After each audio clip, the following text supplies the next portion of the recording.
Okay, perfect. Hello again, everybody. Um, Thank you for joining this webinar.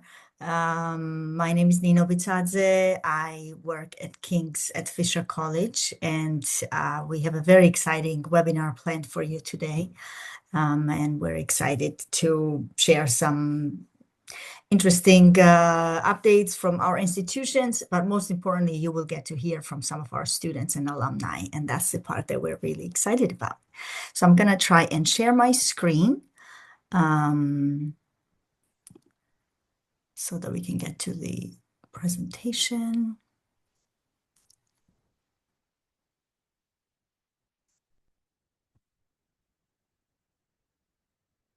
All right. And can everybody see the presentation?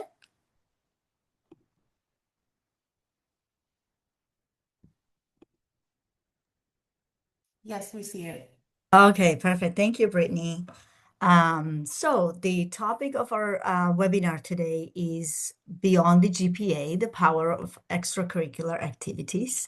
And as the title suggests, we're going to be talking about how important involvement in extracurricular activities is for students, especially when they apply for transfers to other universities. And we really do believe, and we see it in practice, that these activities do set their applications apart and help them stand out. Again, my name is Nino Bitadze. I'm the director of King's at Fisher College. And I'm based in Boston, obviously. So I'm one of the presenters today, and I'm joined by Abigail Tudor, who is our student success advisor at King's at Fisher College, as well as Brittany Figueroa, who is the director of student success and academic advising. So the advisor of all advisors, as Brittany likes to call it. I love it. So I'm grateful to have all of your support here today. And we're very excited that you will get to hear from our alumni and one of our current students. And you will hear more about the students a little bit later on in the presentation, but just to quickly introduce Seoyoung Chang is from South Korea. She studied at Fisher College and is now at UC San Diego. Because it's so early in California right now, 5 a.m., she couldn't join, but she sent us a wonderful pre-recorded video, especially for you, knowing that you will be attending this webinar. So I think that, she's answering a lot of your potential questions there. Ellene Lorenzi, who's from Indonesia. She studied at Fisher College and she's now at NYU. She'll be joining us today. Yulia Sokolova, who is from Ukraine. She is at Fisher College completing her fourth semester, and she has a lot of transfer applications out to a lot of great places. So we are cheering for her, and we're very excited for what's to come for her. And we also thought that she would be a wonderful addition to this webinar because she's been very involved in all sorts of extracurriculars on campus at Fisher College. And then we have Michael Salim from Indonesia, who completed 4 semesters at UWO and is currently at Purdue University. Thank you, Michael, for joining as well. So again, please stick around till the end. You don't want to miss this. And I wanted to just open up with a slide that shows beautiful cherry blossoms and magnolia blossoms in Boston because this is kind of what April looks like for us. So we're very lucky. Fisher College, for those of you who may not know, is located right in the downtown Boston area along these streets that you see in the pictures. Beacon Street is one of the central streets in Boston. So it looks beautiful any time of the year, but spring is really particularly beautiful. And again, if you've never visited Fisher, this is kind of what it looks like from the outside. On the right side, you see this beautiful staircase that leads up to the Fisher College Library. And then at the bottom is a mall area. It's basically all of the classrooms and all of the offices, even dorms are located inside these beautiful brownstone buildings that you see. And then a lot of these buildings are connected with a like a long hallway tunnel, so that the students don't have to go outside so much in the cold. It's a beautiful place. If you haven't visited, please come and visit us. I just wanted to share kind of very exciting news out of Fisher College. I don't know how many of you know that Fisher College is very famous, popular for esports, which is basically playing video games competitively. And the Fisher College team is very good and has won many championships, but the most important championship is coming up in Astana in Kazakhstan in May.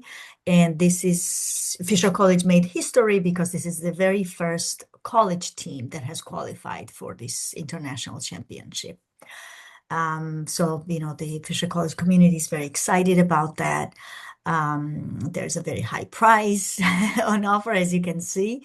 And I wanted to bring this news to you, especially because it's relevant to international students. In fact, the five students who are playing on the team four of them are international students at Fisher. They're mostly from Europe, Iceland, Netherlands, Belgium, UK, etc. But if you have any students who are avid video game players and they want to pursue this passion at Fisher College on the side of academics, of course, there is a great opportunity here. And we'll be able to answer any questions related to that, whether it's through email or, after the presentation.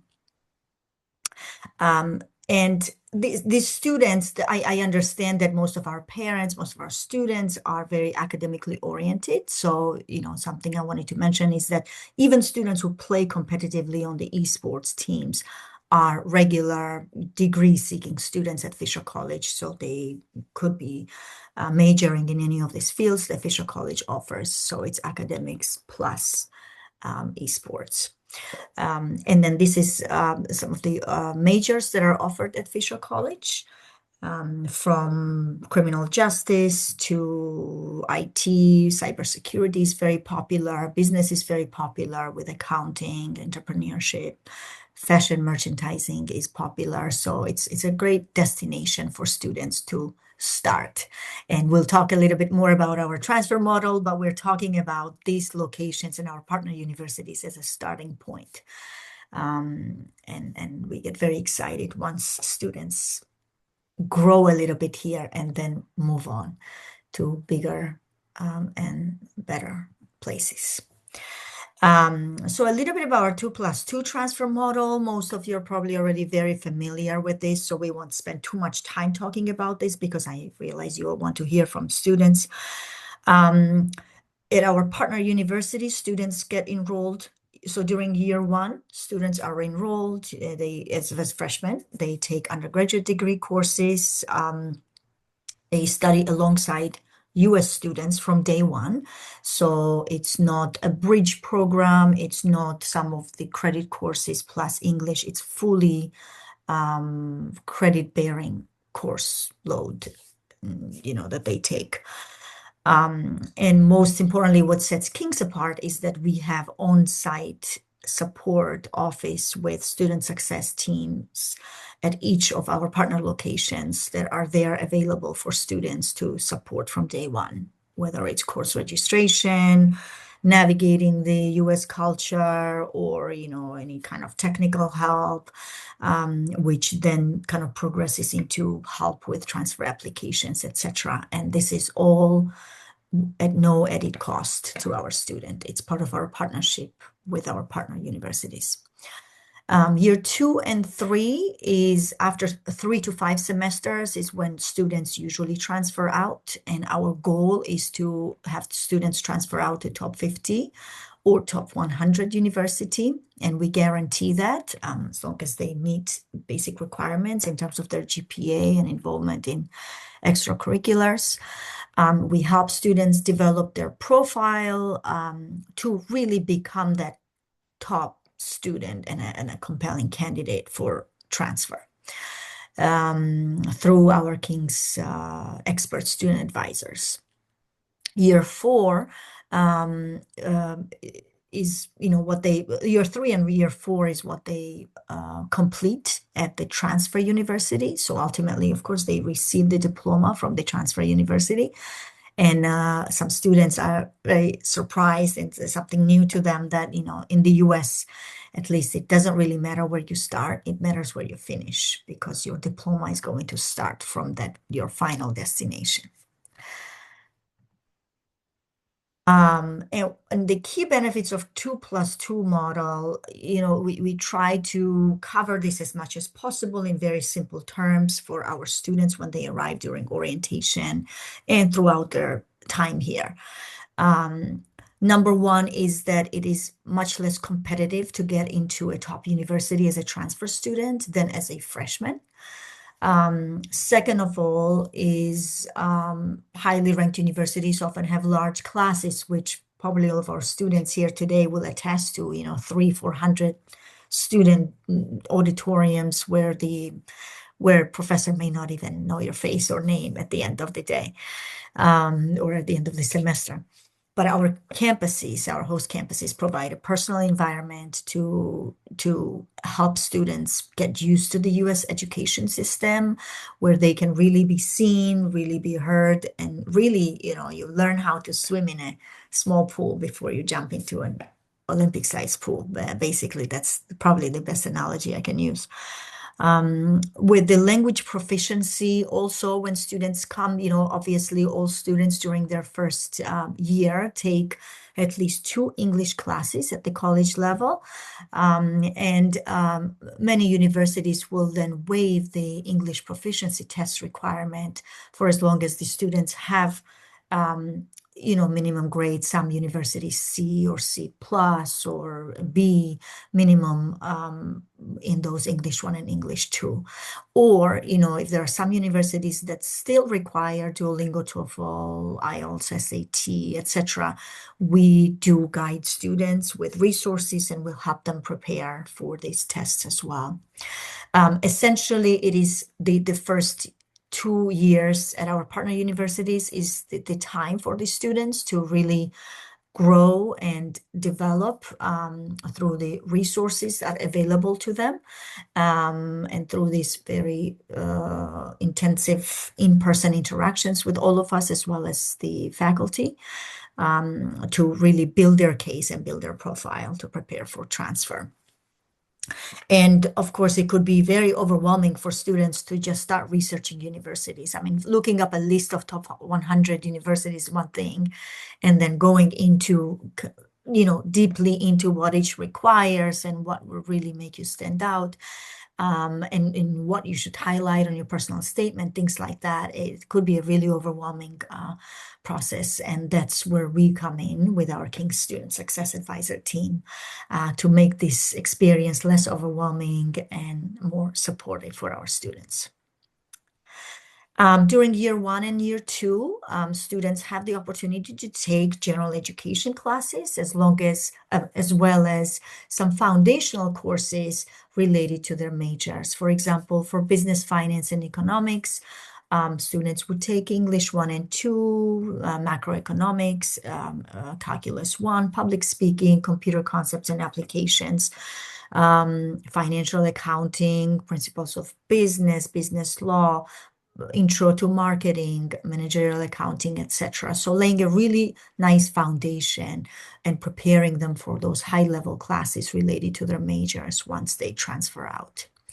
And then, for example, for engineering and computer science at Fisher College, there are, because it's more of a leaning towards liberal arts type of majors at Fisher College. But if we have students who are interested in pursuing engineering and computer science as their major, there are some opportunities for them to still start at Fisher College, with the expectation that it may require taking some high-level physics, 1 and 2, sequence, or calculus 3 off campus or online. And again, we will be able to assist students with these resources and registration for any off-campus or online classes if needed.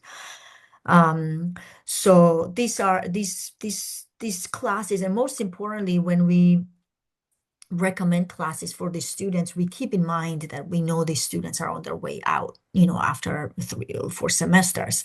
And then so we advise them to take courses that are, core courses, that are general courses, lower level 100 to 200 level courses that are easily transferable, because the more specific a course, the less likely for it to get transferred into the university. Because ultimately, when the university is granting you the diploma, they want you to take classes related, high-level classes related to the major at that institution, which makes sense. I'm going to hand it over to Brittany, our Director of Student Success, now to just give a high-level overview of our success of the model that we know works. Take it away, Brittany. Thank you, Nino. Hi, everyone. Again, my name is Brittany Figueroa, Director of Student Success and Academic Advisement. I'm going to talk about the transfer model that works. So right off the bat, our King students are 100% of them are offered a university place. Okay, so a lot of our students will ask, well, what if it doesn't work out? What if I don't get in anywhere? For their peace of mind and your parents' peace of mind, everyone has a spot at a college or university. So the next three numbers represent our results from the previous academic year. So these are our actual outcomes. Okay, so we have 100% of applicants were accepted by top 100 universities.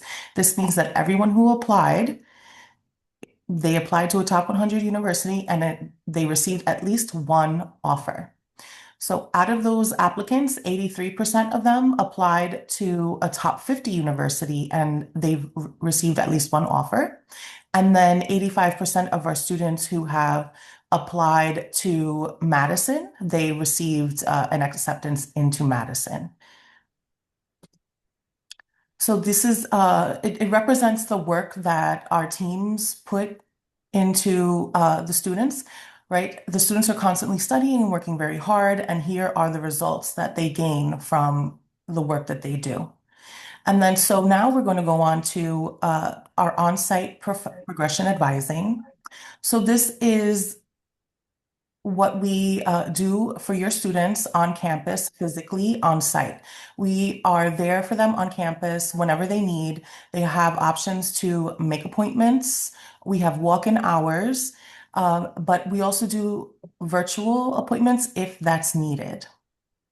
Okay, so we have some profile analysis and building. We have academic guidance, SAT prep, TOEFL prep, right? So we offer all of these kinds of resources to our students who are applying to the best schools, right? They will work with us. We will let them know if they have to do SATs or TOEFL, and then we will help them plan that out. So when it comes to profile analysis and building, we sit down with each student individually and find out what their strengths are, what their weaknesses are, their passions, and we create a plan together that would best build their profile and build an excellent resume that they can submit to the universities in which they are applying. So along with that comes the personalized study plans, which Nino just shared 2 examples of that. Okay, and we also provide university campus visits, research on transfer universities. As Nino said, it's a lot of work to search through a whole list of top 100 universities. So we guide our students through that. We will do some of the research with them. We will show them how to navigate these websites because some of them are very overwhelming and not very user-friendly. So we will sit with them and show them what it is exactly that they need to look for. We will make notes with them so that they can have it on hand. They don't have to go back and forth from the websites. And then the biggest thing that we do is help with the personal statement and essay writing. So we analyze all of their essay prompts. We make sure that they understand and that they're following the directions. We look for the key words for what the universities are looking for, and we help them map that out, revise all of their drafts, make suggestions, really help with the language and making sure that universities will understand what the students are trying to write because no one else is in their brain but themselves. So we're here to ask those questions and draw out those answers so that they can write excellent personal statements. Wonderful. Thank you, Brittany. And with that, I'm going to hand it over to our wonderful student success advisor from Fisher College, Abigail Tudor, who is going to walk us through more specifics of student success and, most importantly, some very tangible real life examples of the type of support that she has provided to our students. So hello, everybody. So as Nino said, my name is Abigail Tudor, and I'm the Student Success Advisor at Fisher College. And right now, I'd just like to give you a quick overview of our workshop offerings. And then I'm going to talk more specifically about some of the things that I've done to help students outside of class and even outside of academics. So for workshop offerings, of course, we have the orientation. We talk about things like professor etiquette. How do you write to a professor? How do you talk with a professor? How do you ask a professor for a recommendation? We talk about profile building. So what can you do to be the most competitive applicant for the universities you're applying to? In the second semester, or later, we talk about, what a transfer application really looks like. And where you want to apply. We talk sometimes, if there's interest, about special application systems or platforms like the UC system. So it's very flexible and it's very responsive to what you need. In the third semester, we work more on transfer essays. So you typically have to write a personal statement that talks about why you're transferring, why you're interested in your major, why you can't just stay at Fisher College and complete your degree there. We talk a lot about specific essays that different universities ask for. So for the UC system, they have a lot of different essay prompts. And we really go through those in detail and go through many rounds of revising and editing. And then in the last semester, we typically do workshops, if necessary, on the final steps. So what do you need to do before you leave Fisher College and move to your transfer university? Because after you finish the applications, that certainly doesn't mean that that everything's done, right? So if we can continue. Sure. I'd like to talk about some of the things I do besides academics. So I think Nino and Brittany have talked, or Brittany has talked about a lot of the things that the advisors do, yes, to help with things like tutoring. Just the other day, I was helping a student edit one of his essays. But we also do a lot of little things. I remember going to the post office with a student to help her mail some transcripts. We'll call your bank if you have problems with your bank card. Of course, you need to be present for that. One of the things I'm proudest of is helping a student find a veterinary shadowing opportunity. So for people who might not know, when you apply to veterinary school, before you apply to veterinary school, you need to have a certain number of hours working in a veterinary clinic or hospital.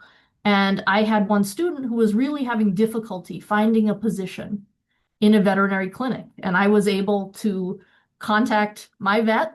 We were able to find her a place, and she really thrived there. And now she's studying at the University of Minnesota, Twin Cities.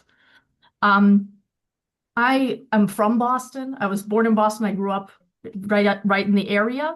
And I'm familiar with a lot of organizations, lectures, conferences, things you can do in the Boston area to build your resume. We've had students volunteer at a lot of the organizations listed on this screen. I think some highlights.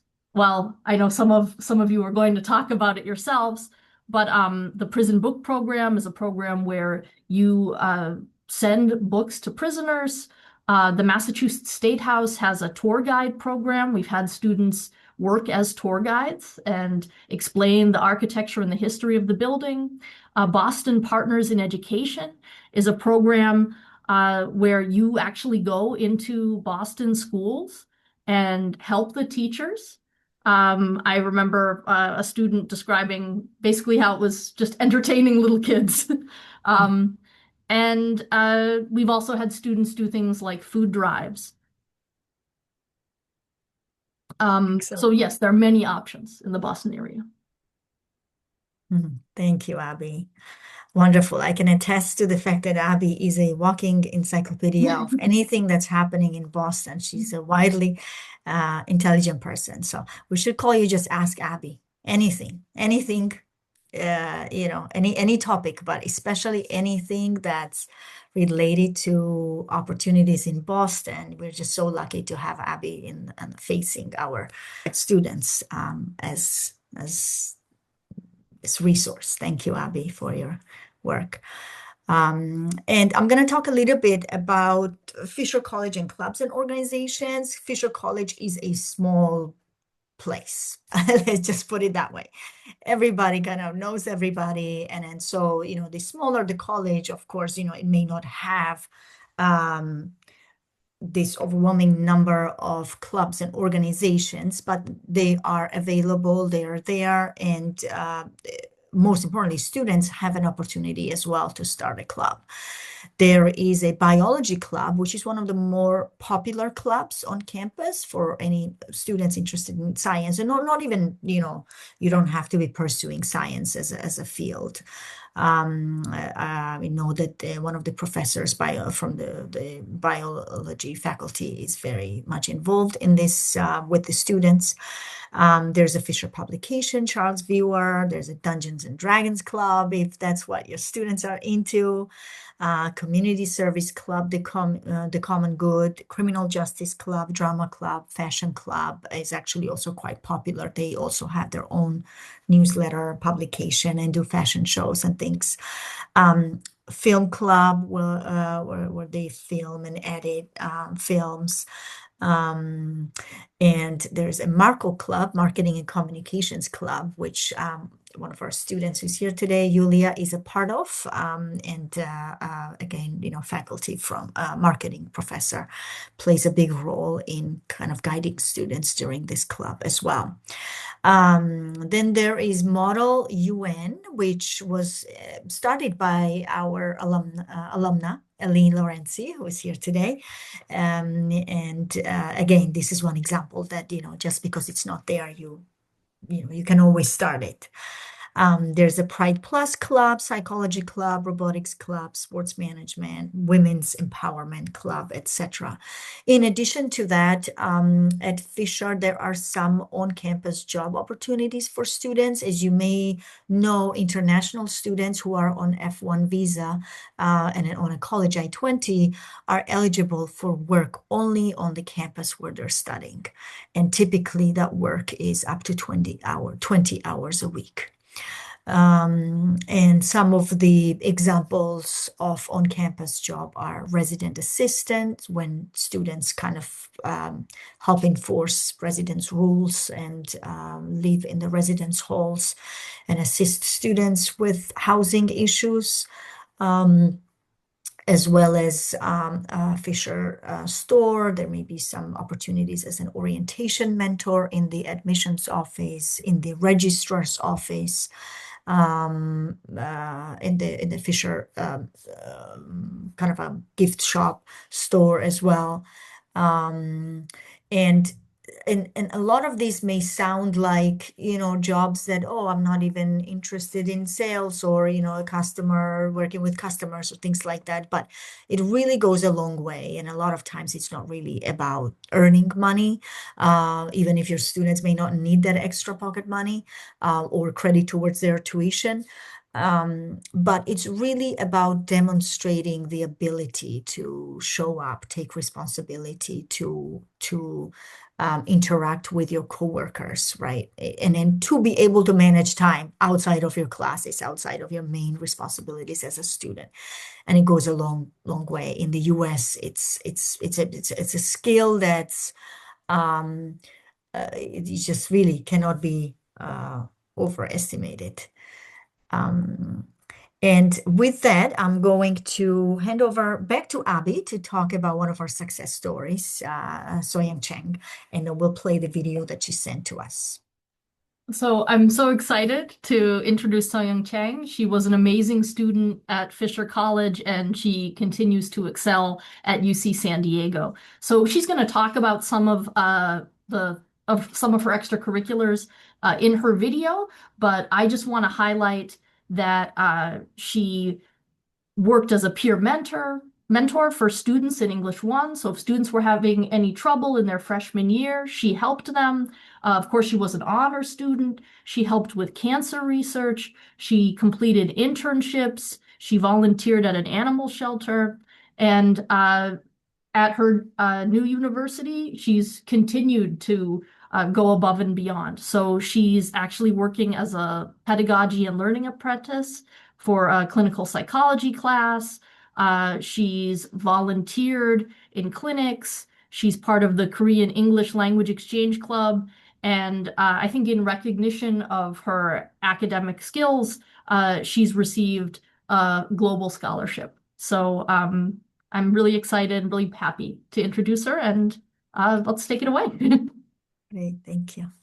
Hi everyone, my name is Seoyoung Chang. I'm psychology BS major. I was like the transfer from Fisher College in Boston to UC San Diego. Today I'm really excited to share my journey with you guys. First, I first came like NIC for language school, and that when I like realized it, I really want to like pursue my degree here.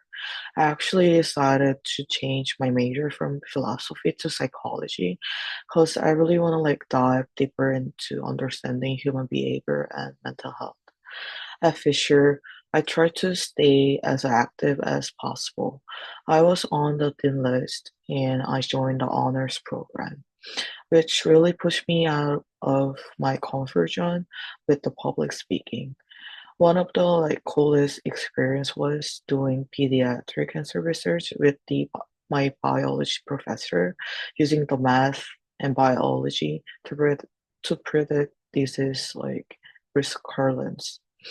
Out of the academics, I mentor students in EN 101. It's called like English 101 for struggling with writing papers and speaking. At the same time, I volunteered at Animal Rescue in Boston for 2 years. Back in Korea, I interned at the Children's Hospital working with children with autism and ADHD. At the same time, I also even worked with a counseling center for North Korean refugee children. All that kind of the experience really solidified my passion for clinical psychology. And I chose the King's Boston based on strong recommendation, and it was like the best decision ever all my life. Because my advisor at tutor Abby was amazing. She didn't just like to help me with the paperwork. She guided me on what kind of the student like UC schools are looking for and helped me find in my major related activities. We went through so many revisions of my personal statement together, which is I really think was the key to my success. I was lucky enough to be admitted to several UC schools, including Riverside, Santa Cruz, and Merced, Irvine, and with the several like private universities. But I ultimately chose UC San Diego. It's ranked 28 nationally, and since my sibling and relatives all UC alumni, so that's why this feels like the perfect fit on me. My biggest advice, just like the don't do it alone. Lean on your advisor, especially Abby. I highly recommended working tutor Abby. She's be a like unavailable guide. Stay active, keeping like refining your story, and you're definitely reach your dream schools. Thank you for like listening today. Thank you. And without further ado, I will introduce Ellene Lorenzi from Indonesia. She completed 4 semesters at Fisher College. She volunteered as an English tutor at Jewish Vocational Services, which is basically teaching English to the immigrants. Founded Fisher College's first Model UN Club, volunteered at the Animal Rescue League, and she was on the Dean's List as well at Fisher College. She received offers from NYU, which she ended up attending ultimately, the University of North Carolina, Chapel Hill, Boston University, University of California, San Diego, and Barnard College, which is number 13 National Liberal Arts college in the US. And her major is international relations. Ellene, can you hear me? If you're here, if you would kind of quickly, like a minute or two, just talk about your story, your transfer journey a little bit, and what you're up to at NYU. Yeah, I can hear you well. Hi, um, my name is Ellene, and I transferred to NYU about a year ago. I came to Fisher at 2023, and then I completed 4 semesters there. My advisor was Abby, and in Fisher, I took classes like microeconomics, and like public speaking. And then yeah, at Fisher, I majored in business management, but then when I transferred to NYU, I majored in international relations. Um, what else is there to say? I'm from Indonesia, and yeah, I guess that's all. That sums it all. Yeah. Thank you, Ellene. I'm sure there will be some questions at the end, but so good to have you here, and thank you for joining us so early in the morning. I'm gonna and then present our next student. Abby, would you be able to introduce Yulia? So, Yulia Sokolova is another star student. She's from Ukraine, and I think she's involved in a huge number of activities on campus. So she's an honors student. She's involved in the Marco Club, which actually runs the Fisher College talent show.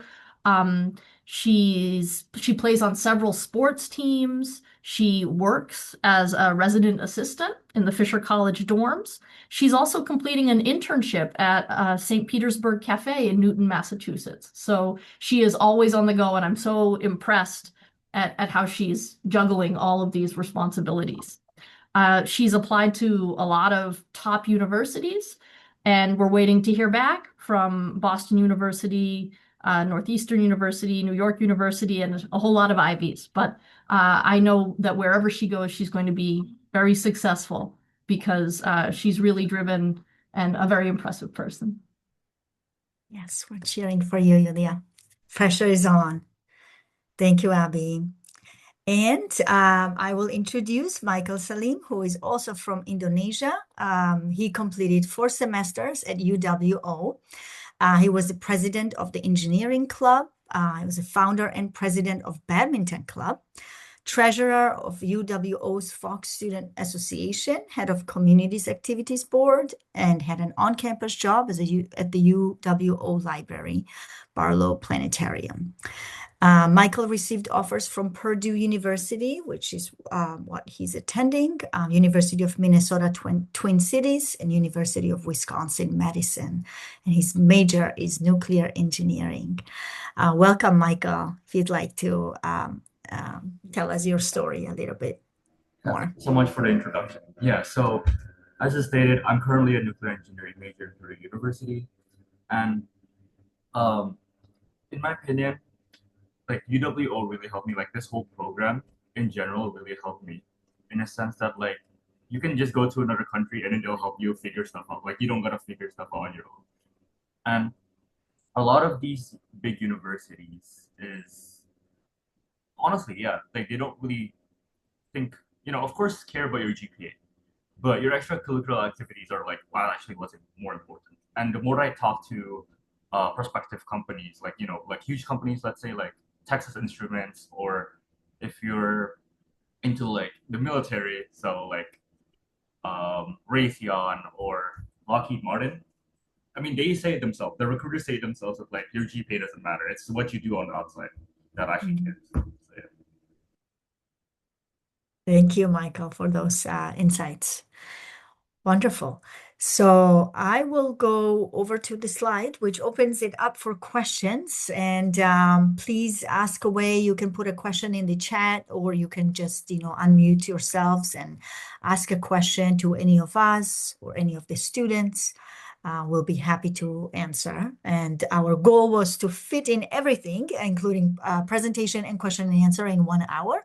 And we have about 18 minutes left, so we are in good shape. So I have some questions here that I can help supplement until we get anything in the question and answer box. Thank you, Brittany.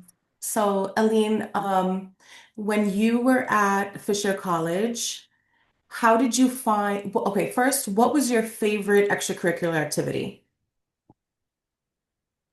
I really liked the JVS ESOL program extracurricular, just because like I thought it was the most different with the like okay, so I did volunteering, like I did animal volunteering, which I did like hands-on in Boston, and then I did MUN, and then I did ESOL program. But then I feel like with the ESOL program, it lined up the most with my field, which is international relations. And it really gave me like hands-on experience with what I was going to work on in the future, which is why I liked it the most. I really like the Model UN too, but I feel like because Fisher is a small student body, so sometimes even though it's small, like the Model UN club could also be hard to control, hard to manage. So like that's why I would prefer the ESOL program. And also, I put the ESOL program thing on my LinkedIn. And then like when I was like talking to some when I joined like some networking programs in NYU, and like some of like the recruiters were like stalking my like LinkedIn, like they really pointed out like the ESOL program the most. So the fact that like the ESOL program was like the extracurricular that I enjoyed the most, and at the same time it was the most effective for like the recruiters, um, is probably why I like it the most. So yeah. The ESOL program was you tutoring the immigrant students? Yeah. Okay. And what countries were they predominantly from? I primarily just teach the one that speak Mandarin, China, Okay. because I can speak Mandarin as well, just because it's easier that way.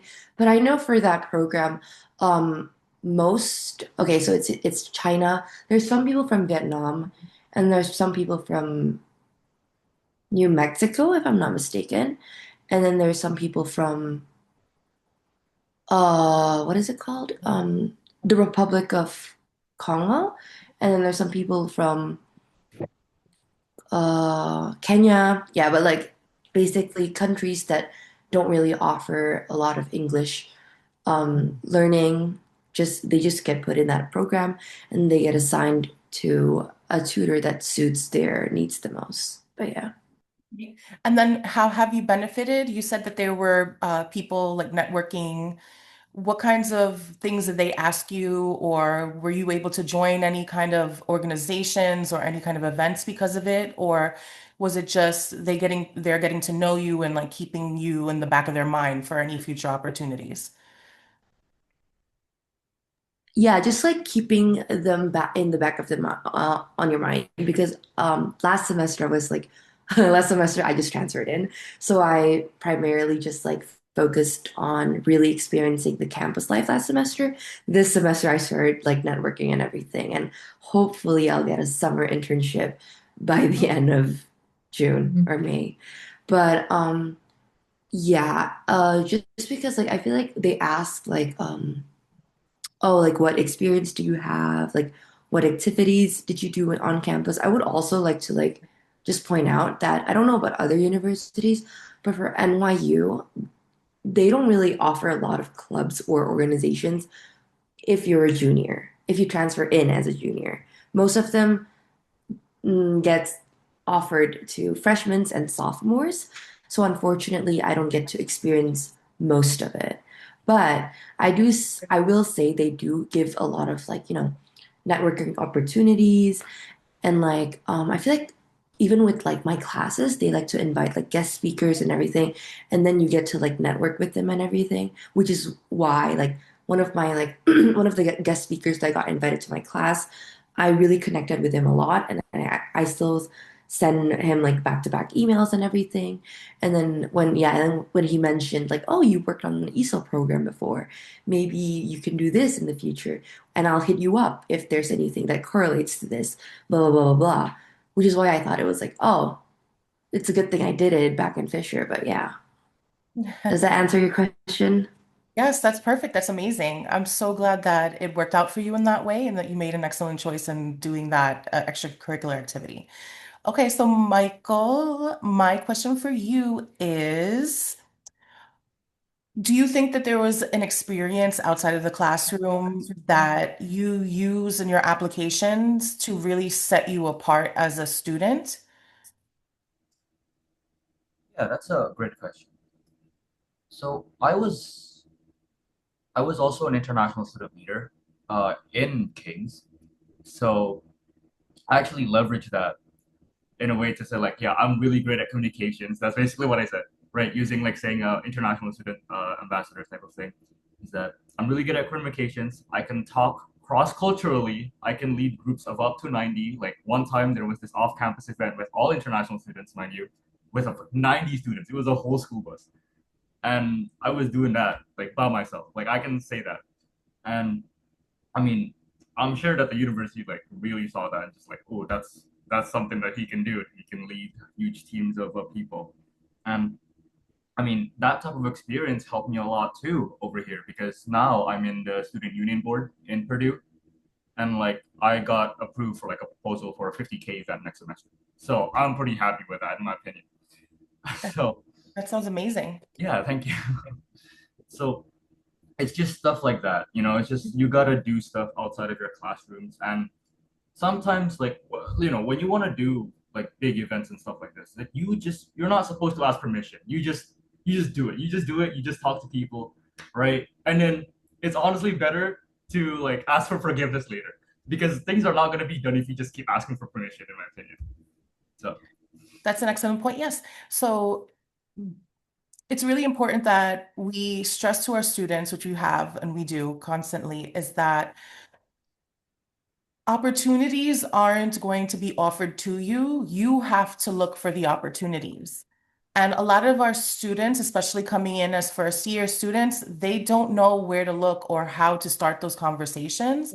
And that's where advisors like myself and Abby come in to help coach them and teach them how to start up those conversations, who to email, how to draft those first emails so that they can use those as templates for the future whenever they need to reach out to someone else. So really at the King's University Partners where they take their first steps in these kinds of interactions that helps them take them to their new schools, right? So Ellene knew to sign up for networking activities. She had the confidence to do that on her own. And the same with Michael. He used all of his experiences in the King's program to showcase how he is a good leader, right? He has organizational skills. He is able to analyze his personal and academic interactions and show how that can be showcased on his resume, right? Because then he used the terms cross-cultural communication and leading groups of 90 students. Those are important parts that students put on their resume. And so that is where Abby and I come in and help the students realize that that is what they're able to do here and, into adulthood and these kinds of experiences follow them for the rest of their lives.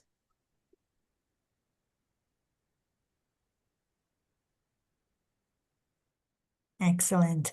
I don't know if Yulia is here. Don't see, but yeah, but I did realize that Yulia didn't get to speak.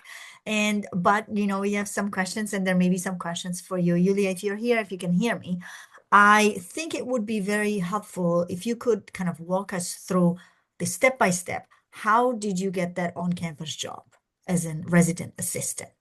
Somebody curious about it, how do you start? Where do you go? Do you fill out an application? Do you have an interview, etc.? So Julia is in the is in this webinar, but she's in here as a viewer, not as a panelist. Okay. So, Julia, if you hear the question, you can type your answer in the chat box and we can read it to the other viewers in the webinar. But I do have some more questions that can be opened up to Thank our you. two present panelists. So let's see. Okay, what about research or any kind of projects? Was that something that you thought about? Did you have access at Fisher, or were you learning about it at Fisher and then took anything with you to your new school so that you can, know how to look for those kinds of opportunities and participate in them? Either student is fine. It's not directed to one student or another.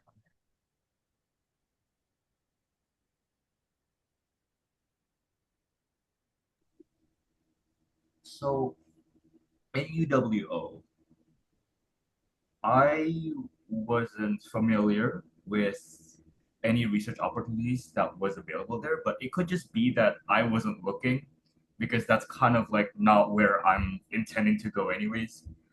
I'm very much more of a project management guy, honestly, rather than kind of like a specialized um, like research type of person. Uh, Remind us your major. Nuclear engineering.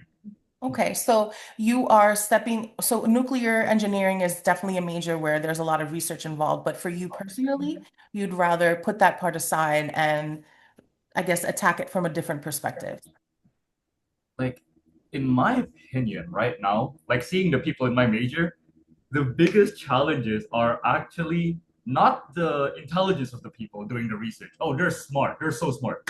Like they're way smarter than me and than I expect, in my opinion. But it's kind of like the organization skills. How do we lead groups of people actually like move forward with certain projects? So I think that's kind of like an empty. Well, it's kind of a niche that's kind of rare in nuclear engineering, from what I'm seeing, anyways. Well, I only have a sample size of about like what 50 students in my grade. So I mean, it's not that much, but so it's stuff like Interesting. that. I think I think in the world of this highly technical fields like nuclear engineering, a lot of people kind of tend to forget that the human connection aspect is so important too, right? It's not just how smart and how capable you are at figuring stuff out. We need that. We definitely need that. But how do you manage large groups of people to go towards like a common goal type of thing, right? Like if you think about a nuclear power plant, it's not just the reactor, right? Like, and if it is just the reactor, you can't figure out everything by yourself. You got to find people that are like the manufacturers of the certain equipment. You got to find like what's called contracts. You got to find like what's called like the billing managers. You got to do everything. There's a lot of moving parts in it, right? So that's kind of like where I would like to intend to go towards. Mm. And so that brings up a great point, right? You said your sample size of 50 students, you are interacting with them, you understand how smart they are. So what about the social aspect of these, outside of the classroom activities? Did you meet any friends in your King's school? Did you use your current extracurricular activities to meet friends now? Do either of you, do you still keep in touch with friends from your King's location? Oh yeah, I still keep in touch with like most of my friends from Kings, and I was very social. And being the international student ambassador, I'm kind of like the person. When you first go to the college, there's someone that's gonna greet you when you move into your dorms, right? Like I was also helping that with that. I was also helping with the campus tours, and I was also helping with the location, like area tours, right? Like where is Walmart? How do you walk to Walmart? Like where's the CVS or something? Healthcare, everything, right? So I had a lot of opportunity with meeting with people from all over the place. So I think I got very lucky in that sense that I was put into that position and I had the opportunity to just literally talk to every new student coming in when I was in that position. Um, and in terms of like extracurricular activities, like it says that I was the founder of badminton club in UWO, and that naturally brings in people that are on the same alignment as you, right? Because when you make an organization, people that are already interested in that organization would naturally come to that. So it was also so nice for me to just like make that badminton club, meet other people that are so into badminton, and just have fun with that. Oh, badminton. I love badminton. And what about you, Ellen? The social aspect or the research part? The social aspect. I'm still in touch. I'm in touch with Seoyoung So I, and I thought so. Ellie. Yeah. I feel like if you're gonna ask about research, she should have been here, but I know it's 5/8. She told me she was like, you're going with that for that Kings thing, and I'm like, yeah, I am. It's like 8 here, so it's doable. And she's like, it's not doable here. It's 5 a.m. in California. And I was like, yeah, but I feel like if you were gonna ask about the research, she's a lot better because it's her field. She's in psychology, but for social aspect, yeah. Soyoung was my roommate. I don't know if it's by coincidence that she was placed as my roommate because she was a King student as well as a Fisher College student or not. But then I met her through the housing process. And then I'm also friends with Hyunjung or like Ellie. Um, but yeah, we still keep in touch. Like we at least text like 3 times a week. So I would say we're all still pretty tight. That's great. Now you just need all three of you need a trip to Boston to come and visit us. I love Boston, but I had enough of that scene. But yeah. All right, then we'll come to New York. We'll have a reunion in New York. Well, I'm in New York. You can come and visit Oh, me. yeah, that's right. You can go visit Brittany. Brittany, the nice suggestion there for Yulia. I see a response from her and I can read it out. Yulia says, my path started from King's 2 and after transferring to Fisher. Actually, I forgot to mention that Yulia, when she first came to King's, she was enrolled in our Go Prepared program for one term for her English. And then after completing that, then she studied at Fisher. Then Yulia says, I found a Russian-speaking friend who told me about the RA opportunity at Fisher College. First, you would need to fill out the application form, then have an interview, and after that, you would receive your results and ultimately an offer, which Julia received. Thank you, Yulia. And so a lot of times our students ask us, um, my student visa doesn't really allow me to work. How does this work? And so we always tell students that they are able to have on-campus jobs and that they're worried about, do the question that US applications always ask, do you require sponsorship? So the answer to that question is always no, they do not require sponsorship. They have a visa that is sponsored by Fisher College or any of our other King's University partners. And within the realm of that visa, you are allowed to work on campus. And all of our HR departments that handle the student jobs, they are well aware of the application process and what proper paperwork needs to be filled out for the international students so that everything is seamless and legal and there's no problems. They don't have anything to worry about. Great. Thank you. I do see one question in the chat from an anonymous participant. Question to Michael and Aline together. What advice would you give to new students about adjusting to life when they first arrive in the US?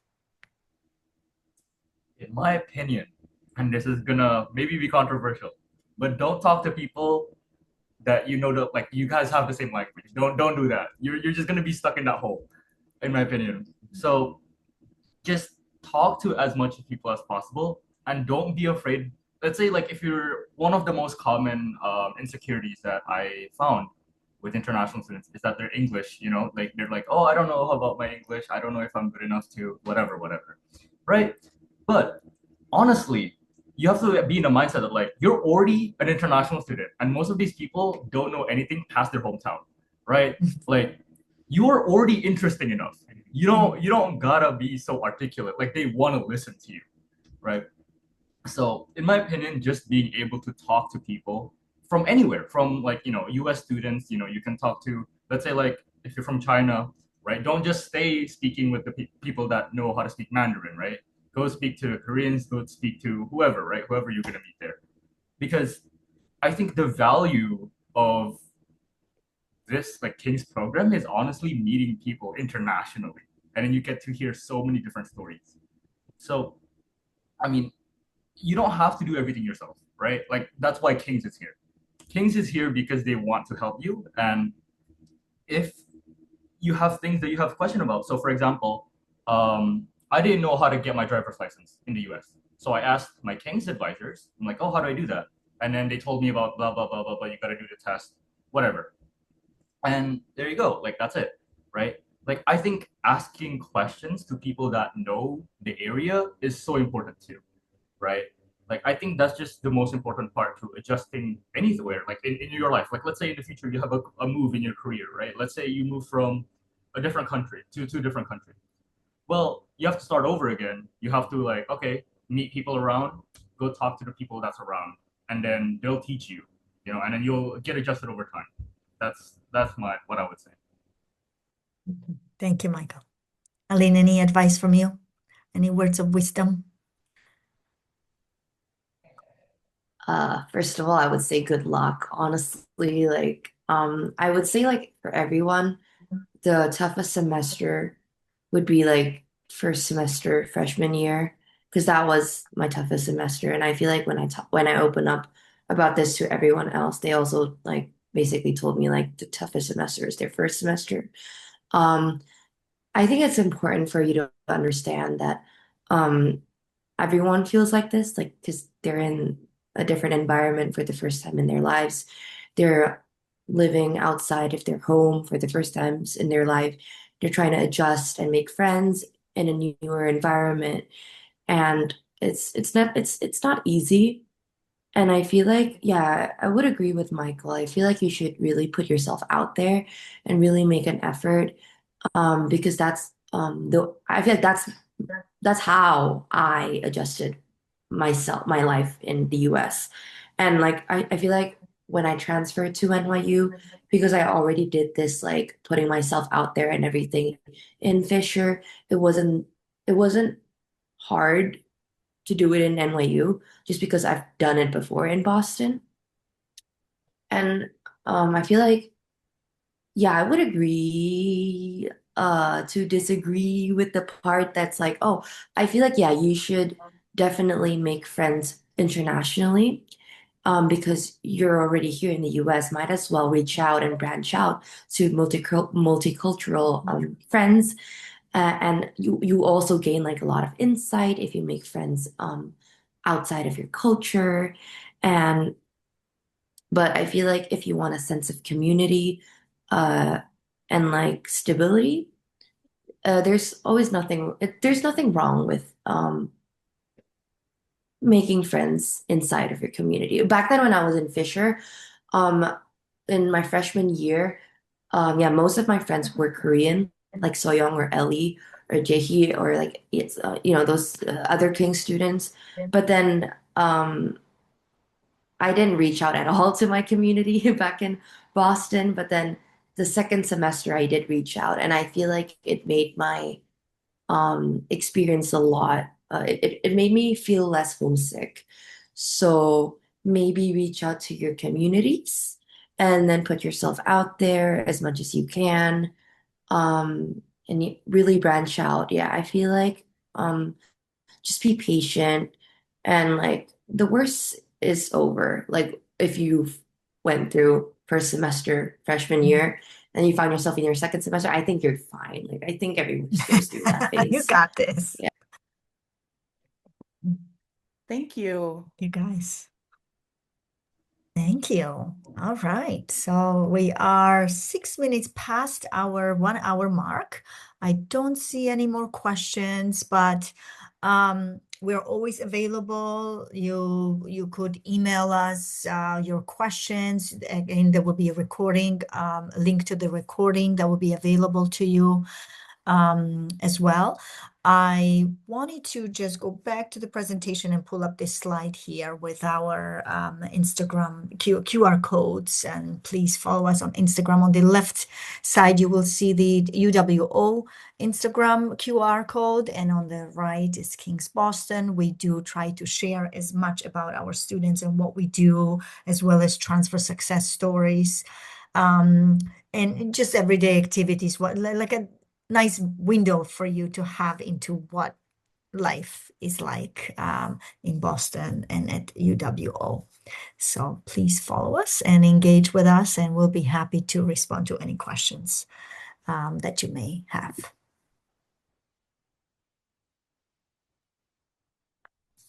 Okay, thank All you. right. You're welcome. There are no other questions. I will end this webinar, and thank you again for joining us. I know it's very late for some of you, and for some of us are just starting our day.